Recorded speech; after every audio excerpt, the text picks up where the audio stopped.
Donc ce soir, on a décidé pour la section de Saint-Étienne de faire un petit rappel historique autour du livre de Karl Marx et d'Engels, le manifeste du Parti communiste, qui est un texte de référence pour notre parti. Et donc ce soir, nous avons donc invité Jean-Noël Dugange, qui est maître de conférence à l'Université de Rouen et historien, qui va nous faire une petite présentation de 45 minutes environ de ce livre. Et ensuite, on va laisser un petit temps au débat, une petite heure de débat, et ensuite on terminera par un... Donc merci de cette invitation. Je suis très heureux d'être parmi vous ce soir. Pour plusieurs raisons. Un, parce qu'effectivement je travaille à Rouen, donc je ne suis effectivement pas très loin et toujours intéressé à discuter de l'idée communiste à travers l'histoire jusqu'à aujourd'hui. Et la deuxième chose aussi, c'est que nous sommes, comme vous le savez pour un certain nombre d'entre vous, dans une année un peu particulière, qui est que c'est le bicentenaire tout de même de la naissance de Karl Marx, et qu'à cette occasion, c'est l'occasion de rediscuter d'une série de thématiques que Marx avait développées en son temps, et qui nous paraissent encore, comment dirais-je, intéressants à confronter à des réalités aujourd'hui.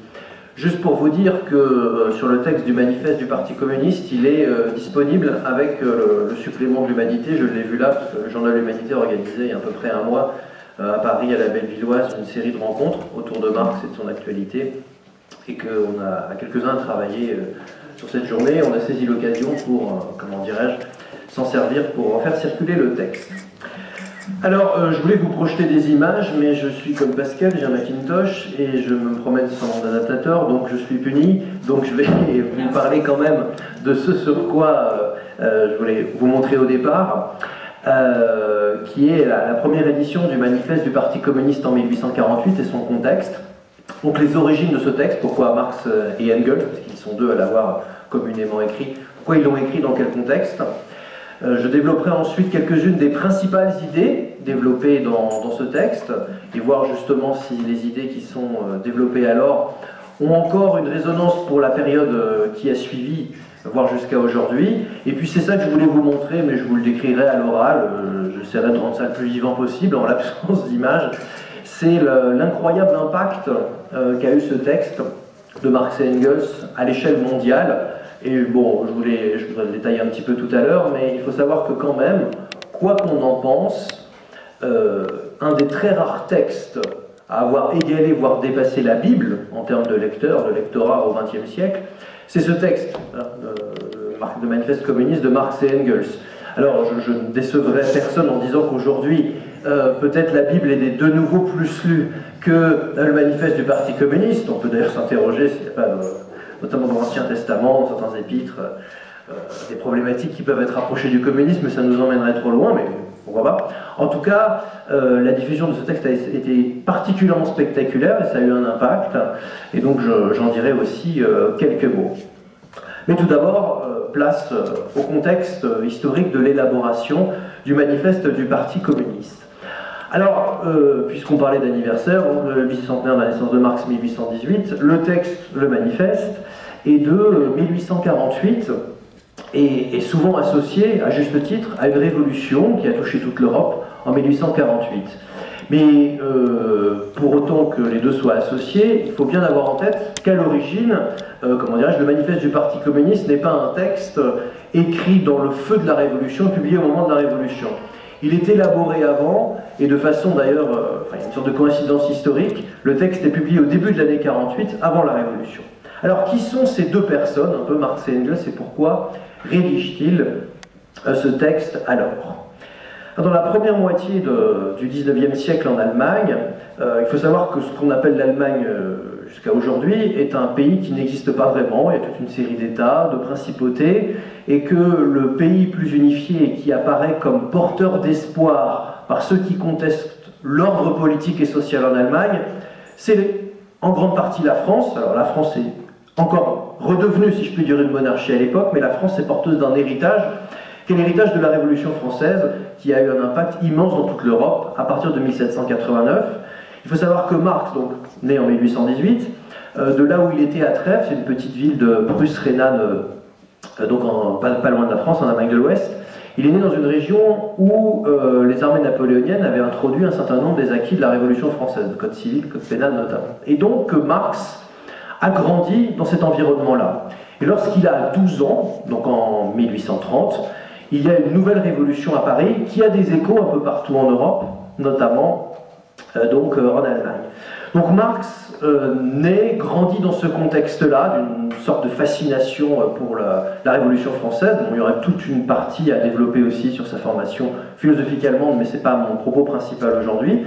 Et ce qui est intéressant, c'est que Marx fait partie de ces gens qui vont aller à Paris au début des années 1840 parce que, comme il l'appelle à l'époque, c'est la capitale du Nouveau Monde, c'est là où il y a l'espoir des soulèvements potentiels.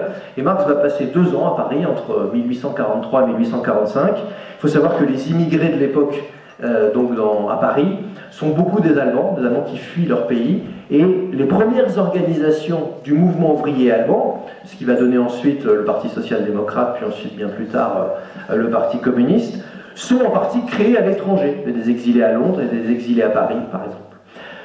Je pourrais développer longuement là-dessus, parce que j'ai pas mal bossé, mais ce n'est pas mon objectif là. Ce qui est significatif, c'est qu'à Paris, donc, vous avez des Allemands, des révolutionnaires, qui se croisent et qui se rencontrent. Et il y a une rencontre qu'il faut bien évidemment mentionner, parce que sans cette rencontre, on ne comprend pas la suite des événements. C'est la rencontre entre Marx et Engels, justement à Paris, au Café de la Régence, en août 1844. Ils s'étaient déjà croisés une première fois en Allemagne. Ils publient des articles ensemble en 1844, mais là ils se rencontrent et ils vont ensemble développer une série de projets politiques. Engels, si je puis dire, est presque d'une autre génération. Il est né en 1825 et il est quelqu'un qui vient d'une grande famille d'industriels et qui va connaître, entre guillemets, le capitalisme de l'intérieur. Et on dit souvent, bon, alors on peut toujours peaufiner en disant que c'est un peu plus compliqué, mais enfin, quand même du vrai là-dedans. Engels, c'est celui qui va apporter, entre guillemets, à Marx dans un premier temps, la connaissance de l'économie politique, du développement économique à l'époque. Et Marx, c'est davantage celui qui a une formation philosophique, théorique. Il a soutenu une thèse sur la pensée antique, en Allemagne. Davantage l'homme qui théorise, qui apporte la philosophie. Et du produit de cette rencontre, il va y avoir un certain nombre de textes politiques, théoriques importants. Le premier, c'est un texte qui s'appelle La Sainte Famille, qui est dirigé presque tout entier contre un autre penseur à l'époque qui s'appelle Bruno Bauer. Qu'importe, ce n'est pas le propos principal aujourd'hui. Et surtout, Marx et Engels vont développer toute une réflexion que l'on va appeler ensuite le matérialisme historique, qui va donner lieu à un manuscrit qui ne sera pas publié dans un premier temps, qui va être élaboré à Bruxelles, parce qu'entre-temps, notre ami Guizot, qui est entre guillemets, le Premier ministre de l'époque, expulse Marx, parce que c'est un révolutionnaire qui conteste l'ordre établi, et à Bruxelles, donc Marx et Engels poursuivent leur trajectoire et élaborent un manuscrit qui sera publié bien plus tard, l'idéologie allemande, où ils vont poser les bases d'un certain nombre de principes, notamment le fait que les révolutions jouent un grand rôle dans l'histoire, que les luttes de classe, même si ce n'est pas eux qui l'ont inventé, sont un des moteurs de l'histoire.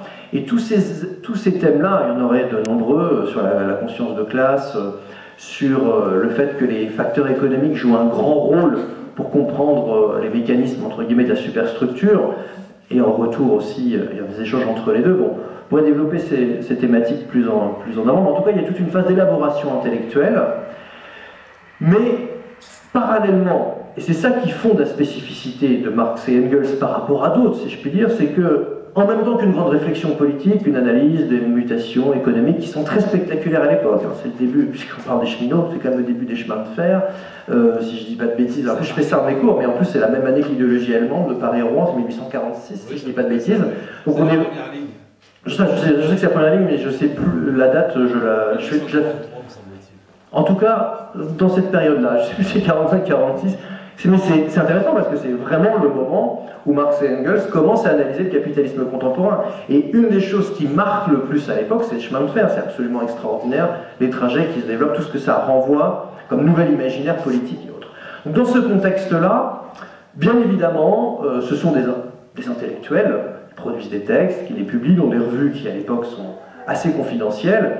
Et bon, comme toujours, si je puis dire, entre ces exilés politiques, il y a des batailles très rudes entre courants. pour savoir qui a la légitimité, qui a la bonne ligne politique, c'est chose évidemment qu'on va retrouver ensuite. Mais à côté de cela, ce ne sont pas que des intellectuels, ce sont des gens qui sont attachés à structurer, on va dire, le nouvel état du monde. Et pour eux, le nouvel état du monde, c'est le monde ouvrier qui sort de cette révolution industrielle, qui n'arrête pas de croître, même s'il est encore très minoritaire à l'époque. On est dans des sociétés très rurales. La France reste un pays majoritairement rural jusqu'à, en gros, entre 1930 et l'après-seconde guerre mondiale. Mais malgré cette dominante rurale, ce qu'il y a de spectaculaire, c'est l'émergence de ces industries et la nouvelle classe sociale que ces industries génèrent. Et il y a un événement très important dont parle Marx dans un texte en 1844, justement quand il est à Paris. Je vais revenir juste après sur l'élaboration du manifeste. Mais ça fait le lien, parce que c'est à la fois un texte qui est théorique et qui va être déclinaison pratique.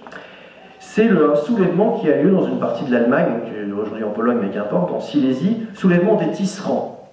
Et ce soulèvement des tisserands qui brisent leurs machines, qui se révoltent par rapport au patronat, qui sont extrêmement virulents dans leur action politique, ça montre quelque chose qui est susceptible de porter un nouveau projet.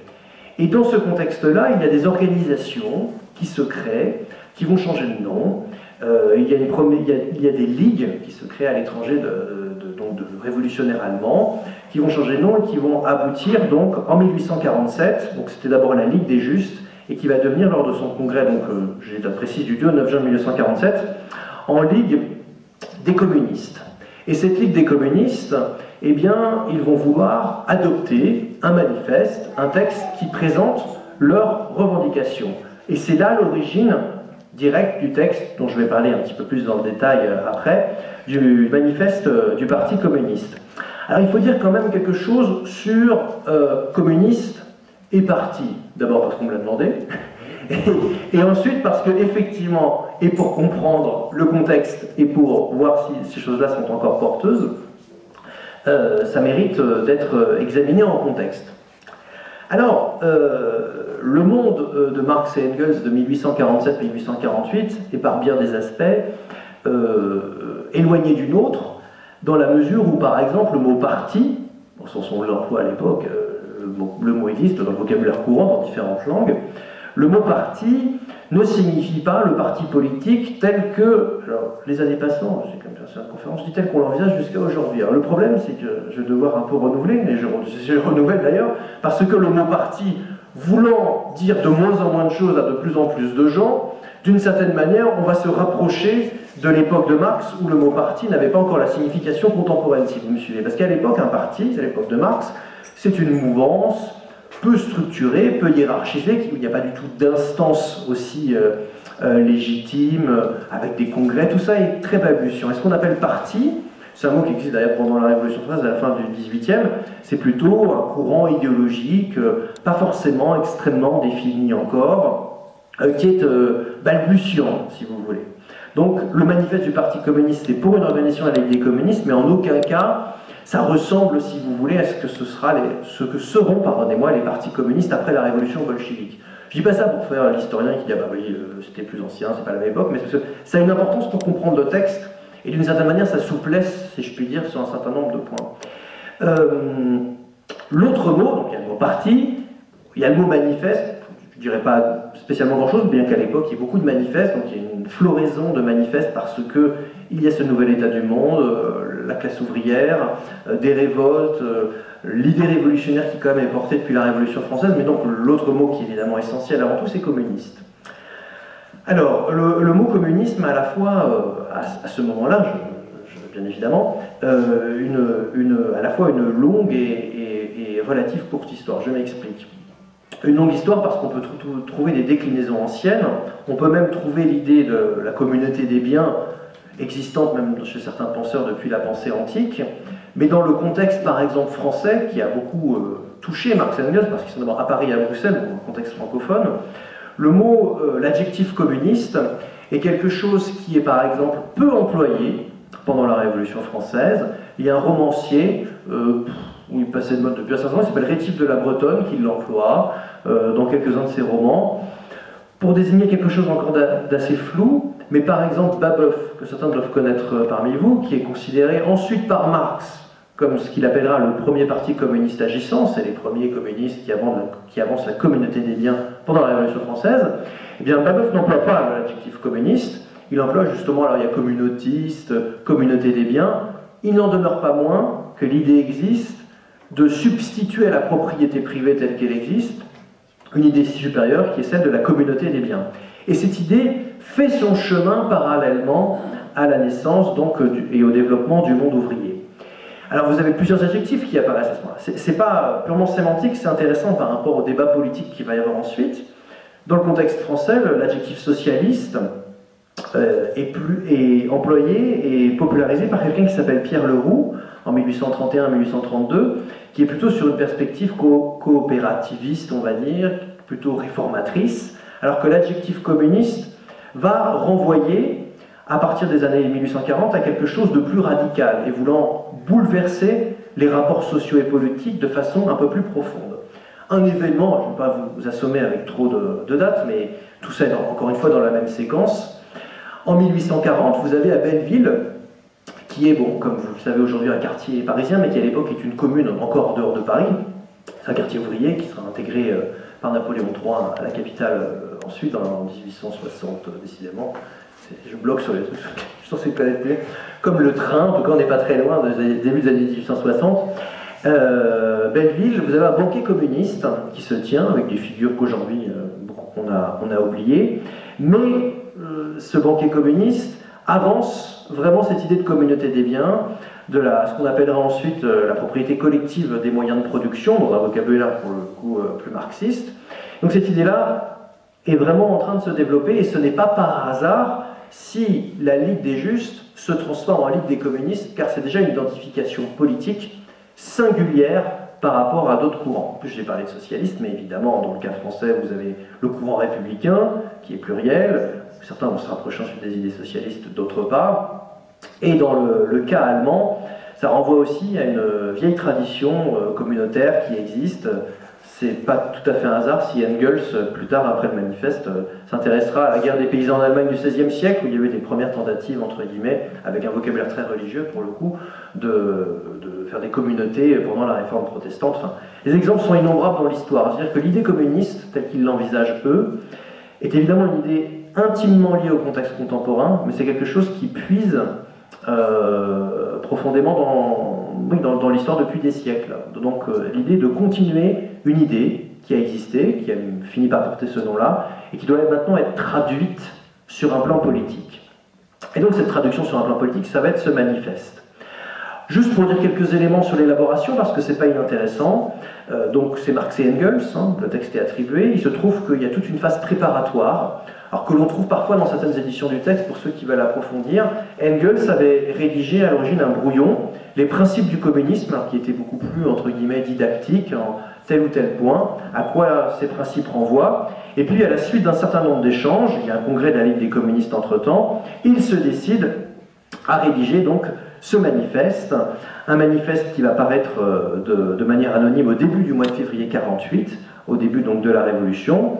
Et puis, il faut bien avoir en tête que ce texte est publié à Londres, en allemand, donc dans une optique vraiment d'exilé, qui va être ensuite publié en Allemagne un petit peu plus tard, et ensuite ce texte va devenir extrêmement connu, mais ne faisons pas d'erreur, parce que ça, c'est pas inintéressant non plus de constater que des textes qui ont une très grande portée, à l'origine, ce texte est assez peu connu, assez peu lu, et Marx et Engels ne sont pas du tout des figures de premier plan. C'est toujours rassurant de dire ça, parce qu'on se dit, vu la notoriété de leurs idées et de leurs combats, il faut bien voir que c'était pas gagné d'avance, parce qu'on dit, souvent j'ai fait plusieurs échanges, là, comme il y a les anniversaires, tout ça, on se dit, ah bah oui, c'est normal qu'ils aient sorti un manifeste, c'était la Révolution de 48, c'est des grands révolutionnaires, donc voilà.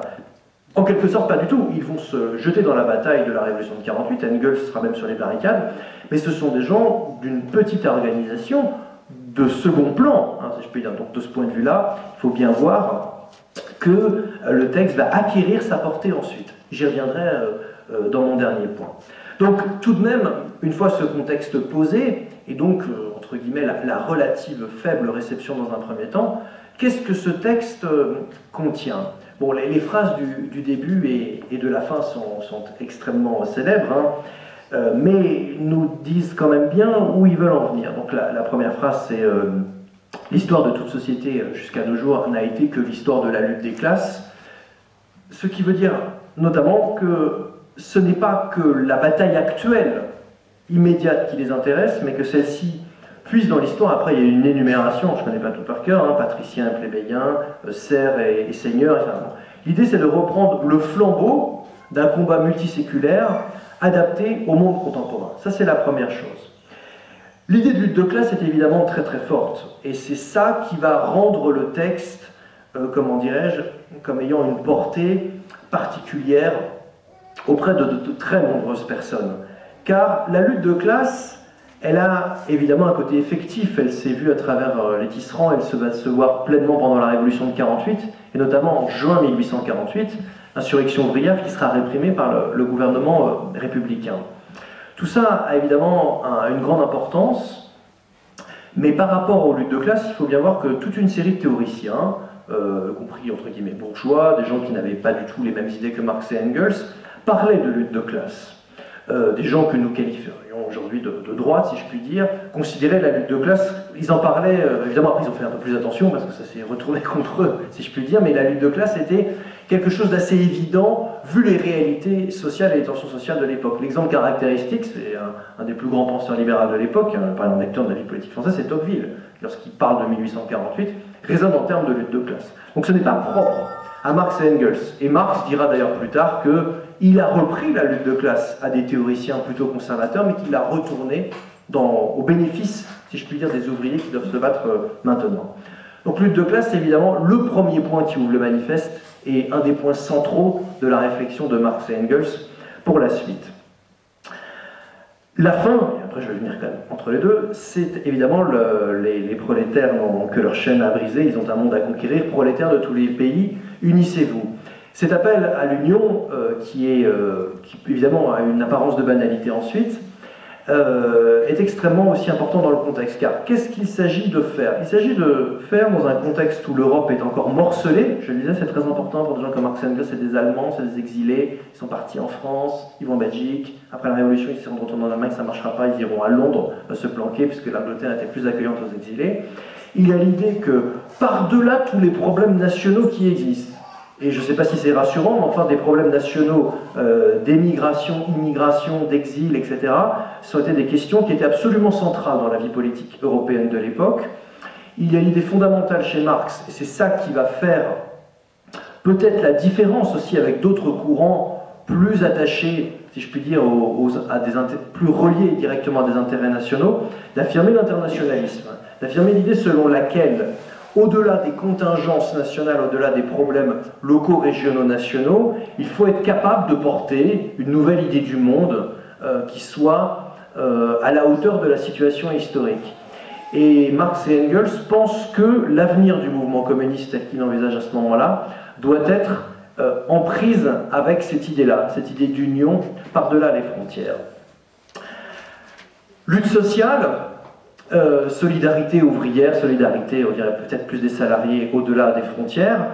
Il y a aussi une dimension, ça c'est intéressant aussi pour les réflexions que l'on peut avoir jusqu'à aujourd'hui, constat donc de l'effectivité de la lutte de classe, nécessité d'une pratique internationaliste, mais dans le manifeste, et c'est d'ailleurs en cela qu'un certain nombre de personnalités, pas spécialement progressistes, parfois reconnaissent à Marx ses vertus, c'est que Marx analyse l'extension extraordinaire du marché mondial et le développement du capitalisme.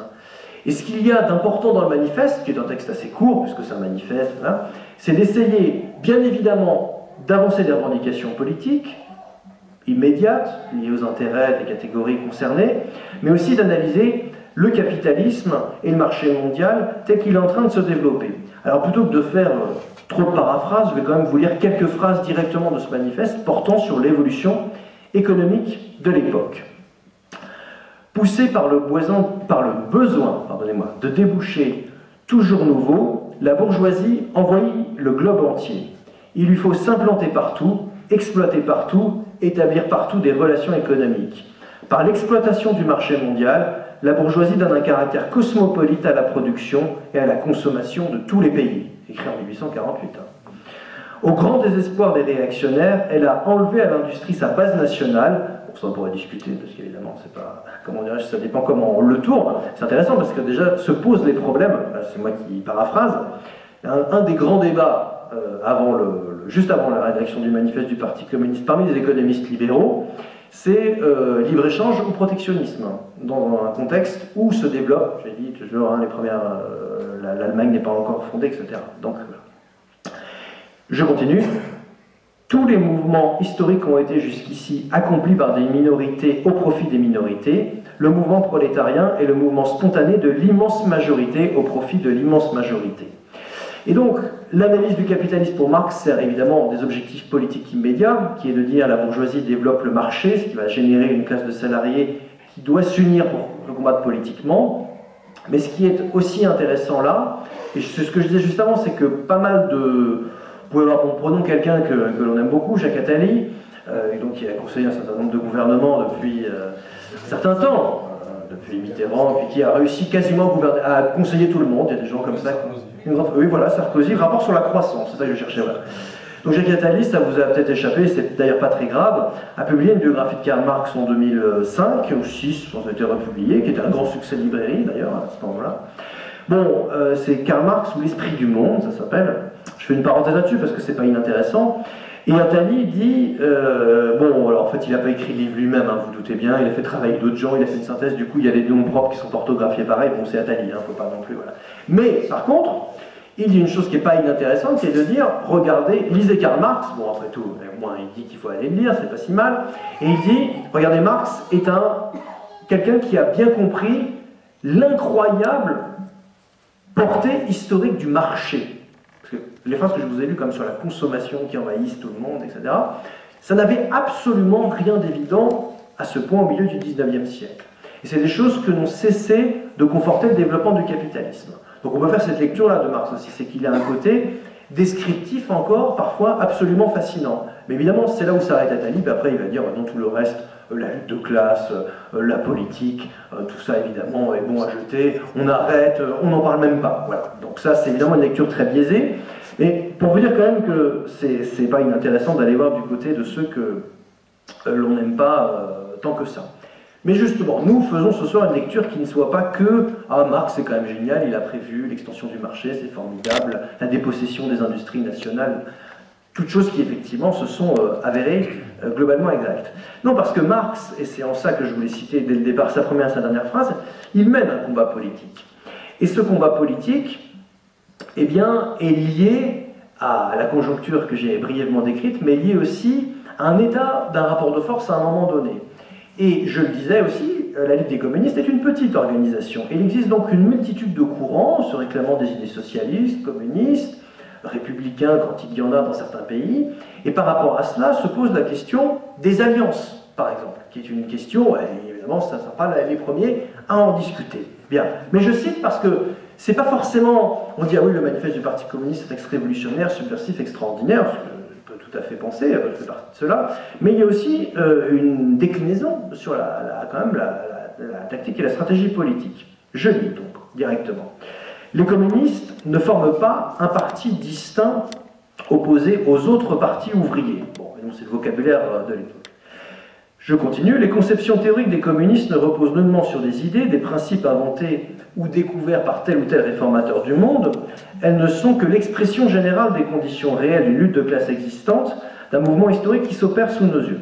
Et ensuite, Marx fait toute une liste, je puis dire, des autres courants socialistes existants. Bon, alors là, il y a des choses qu'on lit aujourd'hui qui peuvent évidemment paraître un peu périmées parce qu'il évoque des personnalités qui n'ont pas eu une postérité extraordinaire.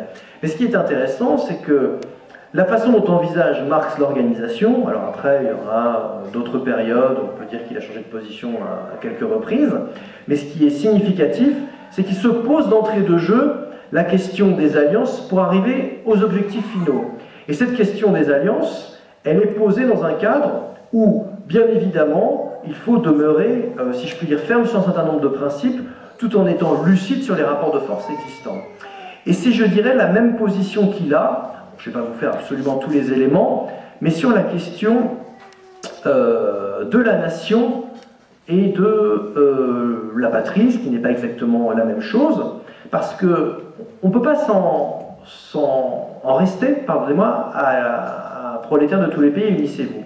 Car dans le texte, il y a un développement qui me paraît là aussi pas inutile à verser au débat, qui est que jusqu'où, ou à partir de quand, mais quand on est à partir de quand, il faut qu'on aille quelque part, donc on va jusqu'où, les communistes doivent-ils défendre une structure nationale et étatique, par exemple?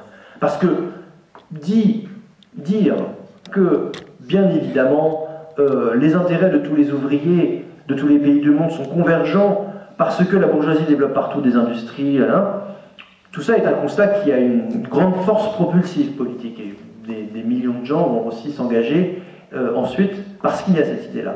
Mais dans le manifeste, il y a autre chose. Et je pense que c'est pas inutile de le dire, c'est qu'il y a une réflexion sur cela. Alors pareil, je préfère vous lire un passage et faire ensuite quelques commentaires, parce que si je paraphrase trop, après c'est trop, si je puis dire moi qui parle, et c'est quand même pas non plus l'objectif. En outre, on accuse les communistes, c'est Marx et Engels, de vouloir abolir la patrie, la nationalité. Je fais juste une parenthèse, parce que le débat de l'époque, évidemment, quand vous dites prolétaires de tous les pays, unissez-vous, sous-entendu, ah ben vous êtes, voilà, pour nous enlever toute notre identité, dirions-nous aujourd'hui. Donc, là aussi, le débat existe dans des conditions différentes, mais intéressantes. Marx et Engels, je reprends. Les ouvriers n'ont pas de patrie. Phrase extrêmement célèbre, mais il faut lire la suite. Vous allez me dire, évidemment qu'il faut lire la suite. Oui, d'accord, mais souvent les gens vous disent, les ouvriers n'ont pas de patrie, c'est dans Marx et Engels. Oui, bien sûr, c'est dans Marx et Engels, mais qu'est-ce qui est dit ensuite? On ne peut leur ravir ce qu'ils n'ont pas. Et là, encore une fois, il y a des pays qui n'existent pas à l'époque, donc ça explique beaucoup de choses. Comme le prolétariat de chaque pays doit, en premier lieu, conquérir le pouvoir politique, s'ériger en classe nationalement dirigeante, devenir lui-même la nation, il est encore par là national, quoique nullement au sens bourgeois du mot. Qu'est-ce que tout cela veut dire? Alors, je vous rassure, comme certains d'entre vous le savent, il y a eu des dizaines de livres écrits à partir quasiment rien que de ces phrases, parce que on peut le voir dans un double sens. Mais je dirais que les deux sens sont intéressants, après on peut verser cela au débat. On peut avoir une lecture favorisant la première partie du passage que je vous ai lu. Les ouvriers n'ont pas de patrie, donc tout ralliement à un moment donné des communistes à l'idée de patrie est susceptible de les amener dans des alliances qui vont les amener à s'allier avec la bourgeoisie, avec les classes dominantes. Donc la patrie est un danger, si je puis dire. Et il y aura dans le mouvement ouvrier des traditions, notamment libertaires, d'extrême gauche, qui valoriseront davantage cette partie-là, si je puis dire, du manifeste. Mais qu'est-ce que dit Marx dans la suite du manifeste? Il ne ferme en réalité aucune porte. Il y a une tâche historique qu'ont les communistes allemands, de leur point de vue. Bien sûr, ils parlent pour l'Europe, voire pour le monde entier, mais enfin, surtout pour l'Europe à l'époque, et ils disent prolétaires de tous les pays, unissez-vous. Mais tout de même, ils ont un problème derrière, qui est le problème du pays dont ils sont originaires, qui est l'Allemagne, qui, comme je vous le disais au départ, est éclateur de multitudes de pays. Donc, l'idée selon laquelle le mouvement ouvrier et le mouvement communiste doit être d'une certaine manière porteur de l'idée nationale pour l'amener proche des intérêts des ouvriers, est une idée qui existe dans le manifeste du Parti communiste.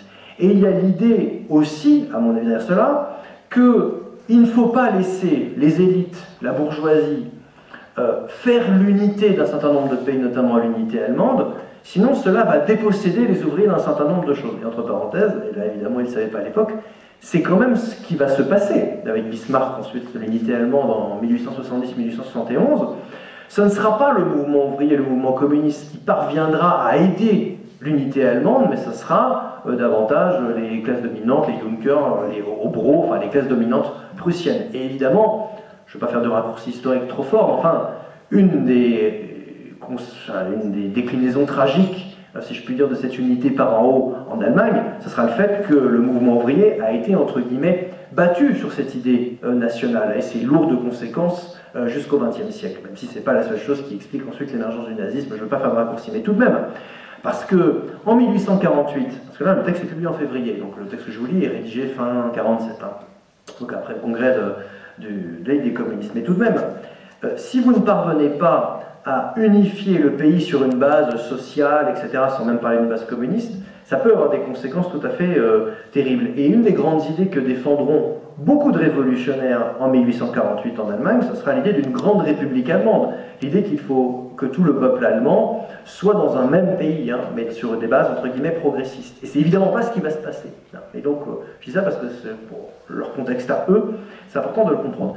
Mais au-delà du contexte immédiat, cela ouvre tout un panel de discussions sur quelle position doivent avoir les communistes par rapport à la patrie, la nation, le pays, tel qu'il existe à un moment donné. Et la phrase que je vous lisais avant, on dit genre, ceux qui comment dire, se plaignent du fait que l'industrie nationale disparaisse sont des réactionnaires. Alors, il faut le remettre dans le contexte quand Marx dit cela. Mais Marx, et là aussi, éventuellement dans le débat, si vous voulez, on pourra y revenir, mais en fonction des périodes ensuite, aura toujours plus ou moins une position assez fluctuante sur cette question-là. Parce que par exemple, quand il y aura la guerre entre la France et l'Allemagne, problème qui va occuper les deux pays pendant un certain nombre de temps tout de même, en 1870, donc la seule guerre franco-allemande que Marx vivra de son vivant, vont se poser la question pendant toute une période de savoir qu'est-ce qui est le mieux. Parce que dans une guerre, vous pouvez faire plein de trucs, mais enfin, a priori, il y a quand même, malheureusement, si je puis dire, une armée qui parvient à en vaincre une autre. Eh bien, on a parfois accusé Marx et Engels d'être des chauvinistes allemands, parce qu'ils ont dit, après la guerre de 70, que comme l'Allemagne avait gagné contre la France, ils ont dit à un moment donné qu'effectivement c'était mieux pour le développement du mouvement ouvrier, parce qu'à ce moment-là j'ai basculé en 1970, le mouvement ouvrier allemand était plus structuré, organisé, hiérarchisé, que d'une certaine manière, pour tous les ouvriers du monde entier, il était mieux que l'Allemagne soit plus solide à ce moment-là. Mais ça pose de redoutables questions, ces questions-là, de savoir qu'est-ce que l'on soutient prioritairement à un moment donné. Et ces débats-là sont véritablement au cœur du manifeste du Parti communiste. Il y aurait certainement, c'est sûr, il y a d'autres thématiques qui pourraient être abordées, par exemple, alors, je pense toujours à ça quand on reparle des impôts, parce qu'évidemment les impôts sont une question qui existe à l'époque, qui existe depuis plusieurs siècles déjà, et qui sont dans le manifeste. Alors je vous lis juste deux, trois éléments là-dessus, quelques commentaires, ensuite je passerai rapidement à ma dernière partie sur la diffusion du texte. Donc Marx s'adresse dans ce texte directement à des questions, comment dirais-je, concernant l'abolition de la propriété privée, l'impôt progressif, l'éducation publique gratuite, et la question de l'héritage. Vous savez que dans le débat contemporain, on est beaucoup revenu sur cette question-là, sur le droit d'héritage. Bon, vous connaissez le droit d'héritage français, donc voilà. Mais une revendication historique du mouvement ouvrier à l'époque, qui va rester ensuite très présente, c'est l'idée selon laquelle le droit d'héritage est un droit profondément inégalitaire et qui doit être aboli. Bon, l'idée selon laquelle, en fait, parce que sinon les riches perpétuent, enfin, on hérite d'une maison, d'une famille en autre, donc c'est quelque chose que la force publique devrait pouvoir se saisir pour pouvoir, entre guillemets, rééquilibrer les richesses. Donc, tout ça pour dire que dans le manifeste, vous avez aussi, évidemment c'est dit très vite, parce que ça manifeste, et ça sera développé dans d'autres textes quand la situation l'exigera, mais vous avez ces questions-là aussi qui sont présentes, de savoir comment s'emparer du pouvoir politique avec un certain nombre de réformes. La question de l'imposition et de l'héritage est de ce point de vue-là assez intéressante. Bon, d'autres controverses sur lesquelles je ne vais pas revenir, encore une fois, on a un petit peu de temps pour la discussion ensuite. Le dernier point que je voudrais aborder, c'est la diffusion de ce texte ensuite, parce que j'ai dit que dans un premier temps, alors, nous on travaille dessus comme si c'était un texte fondamental, ça l'est par, comment dirais-je, la puissance qu'il a progressivement acquise dans la seconde moitié du XIXe siècle, et plus encore après la révolution bolchevique, que se sont créés, si je puis dire, de véritables partis communistes au sens contemporain. Alors c'est là où j'avais mes magnifiques diapositives que vous ne verrez pas, mais tant pis. Non, mais en plus c'était travaillé, parce que, alors, juste une anecdote, une minute, c'est parce que il y a eu une exposition au musée de Marseille sur les traductions au musée, enfin bref, il y a quelques temps, et on m'avait demandé de faire quelque chose sur Marx et le manifeste du Parti communiste et sur les traductions dans le monde. Et du coup, j'aurais été bien incapable de vous faire des belles cartes que je vous ai montrées, mais ça avait été généré par le musée, donc c'est pas mal. Enfin, c'est des trucs je crois qu'on peut trouver en ligne. Et c'était de montrer, c'est vraiment significatif pour vous la faire schématiquement, c'est un texte, et Marx et Engels au départ sont tout à fait dans cette optique-là. Pour eux, la révolution, le changement social, le prolétaire de tous les pays miséreux, le renversement de l'ordre existant, de l'État, 3 pays comptent vraiment dans leur optique avant tout. Ces 3 pays qui connaissent bien et qui constituent l'ossature du politico-économique de l'Europe de l'époque, c'est l'Angleterre, la France et l'Allemagne. La France parce qu'il y a l'héritage de la Révolution française, je l'ai dit. L'Angleterre parce que c'est là où le capitalisme se développe le plus vite. Quand Marx rédigera le Capital, c'est avant tout une analyse du capitalisme, si je puis dire, britannique, bien que ça va prendre une autre ampleur ensuite. Et l'Allemagne, parce que d'abord c'est le pays d'où ils viennent, et puis c'est le pays où il y a toute une tradition philosophique, notamment venant de figures comme Kant et Hegel, dont ils se revendiquent pour les dépasser. Et le manifeste du Parti communiste est fondamentalement un pari européen. La révolution prolétarienne, sociale, aura lieu ici. Il y a toute une série d'éditions dans des pays différents, jusqu'à la mort de Marx 1883 et Engels 1895. Et Marx et Engels vont faire des préfaces à la lumière de la nouvelle période, parce que d'année en année, évidemment, le contexte change.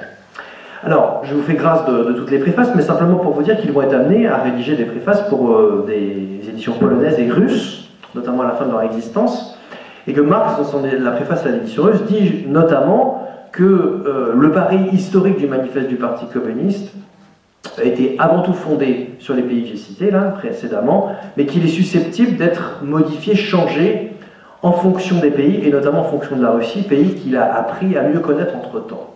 Évidemment, tout ça a une portée importante, puisque finalement, contrairement à ce que beaucoup de gens pensaient, le premier grand bouleversement social et politique depuis longtemps va avoir lieu en Russie d'abord en 1905, puis en 1917, et le fait que Marx ait eu cette intuition à la fin de son existence n'est absolument pas anecdotique. Et surtout, si je vous montrais la carte, en gros, on voit que les traductions du manifeste sont globalement d'abord en Europe de l'Ouest, puis en Europe de l'Est, et ensuite, avec le mouvement de décolonisation qui va commencer au XXe siècle, notamment dans le sillage de la révolution bolchevique, vous allez avoir toute une série de traductions du manifeste du Parti communiste, bien au-delà de la seule Europe. Et c'est intéressant parce que ce texte-là, qui avait été conçu plutôt dans un contexte précis, qui est celui de 1848 que je vous ai un peu retranscrit ce soir, est un texte parce qu'il aborde toute une série de thématiques extrêmement fortes qui va être, comment dirais-je, appropriée par une série de gens dont les luttes sont pourtant spécifiques et qui ne sont pas directement évoquées dans le manifeste. Prenons la lutte anticoloniale. Parmi les pays où le texte du manifeste va être particulièrement diffusé, il va y avoir la Chine qui était sous domination euro-coloniale jusqu'au début du XXe siècle, l'Indochine, bien sûr, qui était une colonie française. Dans tous ces pays, le manifeste va avoir une grande diffusion. Et ce qui est intéressant, c'est que les grands principes du manifeste, quand bien même ils avaient été évoqués dans un cadre européen, vont être saisis par des populations qui sortent de ce cadre-là. Et c'est ça qui explique peut-être la singularité et le fait que le texte de Marx et Engels ait une si grande postérité. Bien sûr, alors je comparais au départ les tirages à la Bible, et on pourrait comparer au tirage de tous les grands monothéismes. Il y avait la force de l'URSS et de la Chine de Mao, qui faisait que, évidemment, ils étaient nombreux en plus, bien sûr, donc ils diffusaient les textes massivement. Donc il y a une explication technique assez simple. Mais au-delà de cela, parce que bon, pour cette exposition-là, j'avais justement un peu travaillé sur le manifeste, dans les manuels scolaires, dans différents endroits du monde, enfin en fonction des compétences linguistiques, puis en faisant traduire des choses. C'est intéressant de voir que c'est un texte qui a été considéré comme quelque chose par beaucoup de gens, et pas que des communistes. Les partis socialistes et sociodémocrates, pendant longtemps, considéraient Marx comme une référence très très importante, et considéré comme un texte à la force propulsive extrêmement importante, plus importante que d'autres textes de Marx connus, parce que le Capital, c'est fort intéressant, mais c'est un texte beaucoup plus lourd à lire, beaucoup plus difficile à digérer, à tel point qu'il y a beaucoup de bréviaires, de résumés. On a souvent lu le Capital à travers des résumés, ça n'a rien d'honteux vu la difficulté à lire le Capital, mais le manifeste a gardé ce côté, si je puis dire, texte de 30 pages, certes marqué par son temps, et je le dis quand il y a des déclinaisons sur les socialistes, vrais, etc., c'est un peu lourd à lire, parce que non, je ne sais pas, moi, les controverses au sein de la gauche aujourd'hui, dans un siècle et demi, sur telle ou telle personne, Mélenchon, le PC, peut-être que ça intéressera moins que les grands principes, on ne sait pas, on verra. On ne sera pas là pour en parler en tout cas. Mais en tout cas, ce qui demeure du manifeste, plus que cela, c'est quelque chose qui est de poser les principes fondamentaux d'une lutte, d'un intérêt politique, et de voir la force propulsive qu'a quand même le capitalisme au départ, de développer le marché, et ses conséquences politiques, économiques et sociales. Tout ça me paraît important à rappeler et explique le fait que ce texte ait été considéré pendant longtemps comme une référence. Et pour la petite anecdote, c'est à la fois bien et en même temps, de quoi ça témoigne, ça mérite question. Le manifeste a été classé par l'UNESCO au patrimoine mondial de l'humanité très peu de temps, hein, j'étais là, hein, c'était 2013 ou 2014, donc je me rappelle très bien, je me trompe à un an près, mais qu'importe. Alors, à la fois, ça le place à un niveau très haut, mais le problème, c'est un côté monument, hein, bien sûr, mais le paradoxe du monument, c'est qu'il peut témoigner sur une histoire révolue. Donc, vous voyez, le classer comme ça, alors qu'il a été moins lu qu'à d'autres époques, on peut y voir un paradoxe. Alors, on ne veut absolument pas à l'UNESCO d'avoir fait ça, bien sûr, c'est pas du tout ce que je veux dire, mais voilà, la façon dont on peut se ressaisir de ce texte est une façon peut-être plus militante et politique. Et puis tout de même, et vraiment pour en finir là-dessus, je crois que la façon dont a été diffusé ce texte pendant très longtemps nous renvoie à un impératif, qui est un impératif complexe, hein, à propos duquel je n'ai pas de solution toute faite, qui est la vulgarisation d'un texte, enfin comment dirais-je, la vulgarisation de choses complexes, enfin comment le dire. L'impératif de Marx et Engels, qui ont écrit des textes philosophiques et économiques très très denses, très très difficiles à lire, et je dirais encore plus difficiles à lire maintenant pour un militant ouvrier qu'il ne l'était il y a 50 ans, parce qu'on n'avait pas le même niveau de lecture, parce que toute une série de choses. Entre-temps, il y a le numérique, enfin, je ne vous fais pas tout le topo, vous voyez à quoi je fais allusion. Ceux qui demeurent, je vais parler français, dans l'impératif de Marx et Engels et du manifeste, c'est l'idée que on peut faire des études très approfondies, quand je dis des études, des recherches approfondies sur les mécanismes du capitalisme, sur sa complexité, parce qu'il était très complexe déjà à l'époque, évidemment il s'est complexifié entre-temps par bien des aspects, mais c'est de comprendre tout cela dans des textes denses fouillés, et qu'en même temps il y a un impératif politique à côté de se doter d'outils, de manifestes, de textes qui peuvent être lus et lisibles par de nombreuses personnes. Et ça renvoie à des impératifs de vocabulaire même, hein, de vocabulaire politique, parce que même le mot communiste, alors dont on pourrait dire beaucoup de choses ensuite, jusqu'à aujourd'hui, et la façon dont on peut le décliner, à l'époque était un terme extrêmement peu répandu. C'était l'avantage du début, parce qu'évidemment, après, on a l'inconvénient d'un certain nombre d'expériences historiques qui pèsent, bien sûr. Mais ce qui est intéressant, c'est aussi cette question de vocabulaire. Où est-ce qu'on pose les mots, comment on les pose, et de quelle manière on les décline pour être audible. Et évidemment, de ce point de vue-là, le manifeste du Parti communiste exige aujourd'hui un certain niveau de lecture. On ne peut pas, ce manifeste-là, probablement, se l'approprier aussi facilement qu'à d'autres époques. Ça ne veut bien évidemment pas dire qu'il ne faut pas le lire et se l'approprier, mais comment et pourquoi, c'est des questions qui restent à mon avis ouvertes. Et vraiment, et je terminerai là-dessus, je crois que ça c'est le côté utile de la contextualisation. Alors vous allez me dire, l'historien ne va pas dire que le contexte n'est pas important, certes, mais là où c'est intéressant de recontextualiser, c'est que c'est un texte qui ne peut pas être, comme d'autres textes de Marx, difficile à comprendre parce qu'ils sont dans un certain nombre de points un peu précis, mais lorsqu'on le remet bien en son temps, quand on comprend la volonté qu'ils avaient, eux, de faire passer un message sur un certain nombre de points, je crois que c'est la façon dont les choses ont été posées, ces questions-là, demeurent des problématiques qui restent importantes pour nous. Au-delà du fait que je pense, moi, que d'une part, l'analyse du capitalisme contemporain, tel qu'il a été présenté ici, présente toujours un intérêt, que c'est un texte très politique aussi, quand même, je finis là-dessus, dans le bon sens du terme, et qu'il ne faut pas oublier de faire de la politique. Alors, je parle des convaincus, pour l'extraordinaire majorité pour l'un d'entre vous, mais je dis ça parce que, évidemment, on peut avoir des accusations d'intellectualisme aussi, se dire, ah bah oui, pourquoi prendre le temps, après tout, de réécrire des choses sur l'analyse, etc. Ça me paraît des choses qui étaient pensées à l'époque et qui demeurent en tout cas au minimum source d'interrogation jusqu'à aujourd'hui. Voilà, j'étais probablement un peu trop elliptique sur certains points. Je voulais introduire au débat de cette manière-là. J'espère que ça vous a un minimum convaincu. Puis maintenant, je crois que nous avons la place pour la discussion. Voilà. En tout cas, merci de votre attention.